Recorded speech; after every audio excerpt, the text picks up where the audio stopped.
उत्साह में भरे हुए लक्ष्मण की भाभी का काम करने जाना हूं, खटखट खटखट खटखट पहुंचे। जैसे ही झोंपड़ी का दरवाजा खोला और अंदर घुसे, देखा और मिला। सोच के देखिए क्या बीती होगी। जिससे बिना बात किए चले आए, जिससे बिना अनुमति लिए चले आए।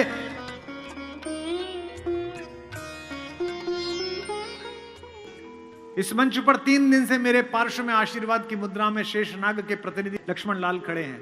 उनके लिए पहली बार एक पंक्ति पढ़ रहा हूं उमाकांत जी की। उसमें उन्होंने कहा कि दुनिया में हर आदमी की परछाई काली है, एक राम ही पृथ्वी पे आए जिनकी उजली परछाई है, जिसे लक्ष्मण कहते हैं।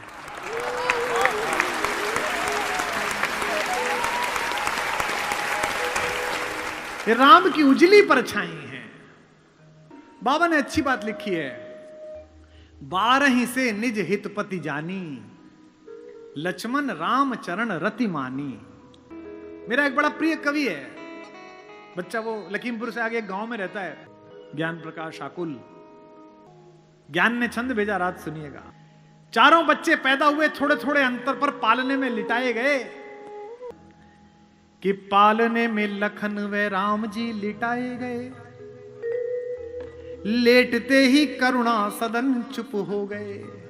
राम तो लेटते ही चुप हो गए, हल्का सा पालना हिला। वशिष्ठ खड़े हैं, दशरथ खड़े हैं, माएं खड़ी हैं, मंगल स्वस्ति चल रहा है। दृश्य सोचिए कैसा है कि पालने में लखन व राम जी लिटाए गए, लेटते ही करुणा सदन चुप हो गए। किंतु लक्ष्मण कुछ ऐसा तेज रोए उन्हें, रोता देख धरती गगन चुप हो गए। बहुत रोए। राजवैद्य आए कोई रोग न बता सका तो, राजवैद्य आए कोई रोग न बता सका तो, ज्योतिषी भी करके यतन चुप हो गए। और लक्ष्मण कैसे चुप हुए रोते हुए? गुरु ने उठाया और लखन को राम के चरण में लिटाया तो लखन चुप हो गए। गुरु ने उठाया और लखन को राम के चरण में लिटाया तो लखन चुप हो गए। और वो नोएडा वाले, मैंने परसों बताए थे आपको कि कुमार जी अपने अपने राम करानी है। इनका क्या हो गया? और छोटे भाई से मुकदमा चल रहा था जमीन का, वो जीत गया। वाह, राम की कहानी सुनेंगे भाई पर मुकदमा करके। नैतिकता को कोई कुआं भी ना मिले जिसमें डूब के मर जाए। दूसरी मां हमारी मां सुमित्रा। लक्ष्मण पूछने के लिए गए कि मां मैं अयोध्या में रहूं या भैया जंगल जा रहे हैं उनके साथ चला जाऊं? तो मां ने क्या कहा? अयोध्या? कौन सी अयोध्या? जो पे राम सिया वन जाई। सुमित्रा जैसी मां, लक्ष्मण जैसा प्यारा सा बच्चा, कहती है बेटा जो पे राम सिया वन जाई, अवध तुम्हार काम का चुनाई। अवध में तुम्हारा क्या काम है?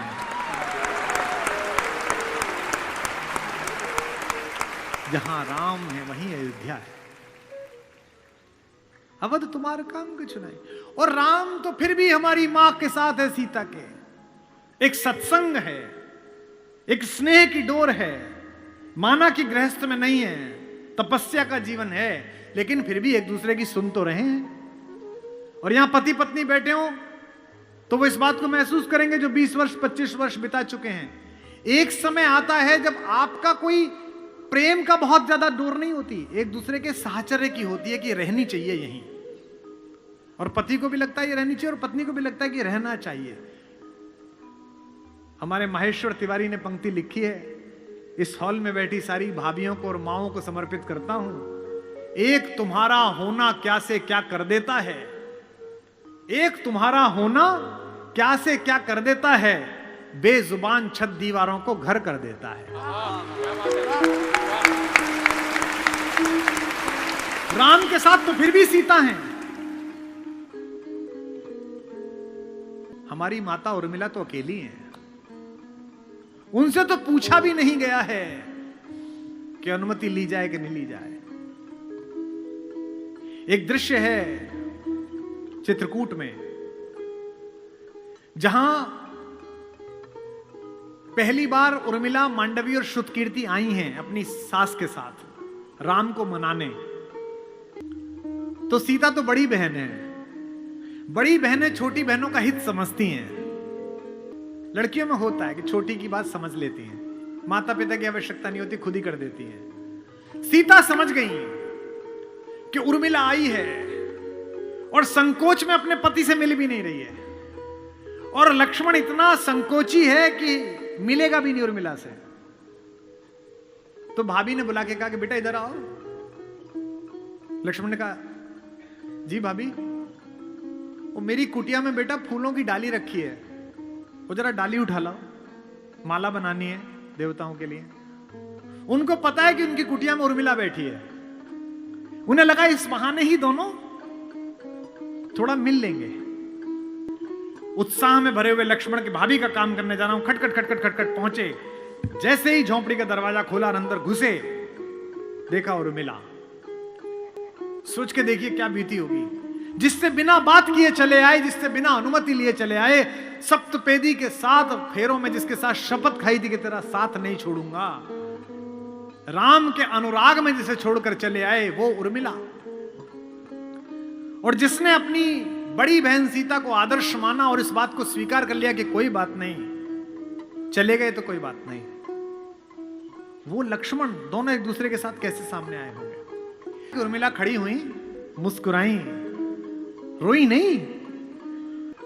उन्होंने ऐसा नहीं किया, वो खड़ी हुई और मुस्कुराई, और मुस्कुरा कर क्या बोली, मेरे उपवन के हरिण, मेरे बाग के हिरन। क्या बढ़िया बात कही है कलकत्ता वालों। मेरे बाग के हिरन, मेरे उपवन के हिरण आज वनचारी। मेरा हिरन आजकल जंगल घूम रहा है। और अगली पंक्ति क्या बोली, इस पर आप माता उर्मिला को याद करना, मेरे उपवन के हिरण आज वनचारी, मैं बांध न लूंगी तुम्हें तजो भय भारी। छोड़ो, डरो मत, मैं बांधूंगी। मैं तो देखने आई हूं कि मेरे उपवन में जो हिरन खेलता था वो जंगल में कैसा कूद रहा है। उनका मन बड़ा कर रही है। और लक्ष्मण ने भी कितनी अद्भुत बात कही। लक्ष्मण ने कहा कि तुम मेरी केवल पत्नी नहीं हो। इस पर भी लक्ष्मण को तारीफ देना, आशीर्वाद लेना उनसे कि हम उन्हें स्मरण कर रहे हैं। लक्ष्मण ने कहा कि भाभी की बहिना तुम केवल पत्नी नहीं हो, तुम जगत जननी भारतेश्वरी सीता की छोटी बहन हो। उनके योग्य वर हैं राम। त्रैलोक्य का स्वामी तो ऐसी ही पत्नी से साथ वर्ता, लेकिन मुझे पता नहीं कि मैं इतना योग्य हूं या नहीं हूं कि मैं जगत जननी की छोटी बहन का पति बन सकूं। मैं उस योग्य बनने के लिए इस जंगल में आया हूं आज, ताकि मैं तेरे योग्य बनूं।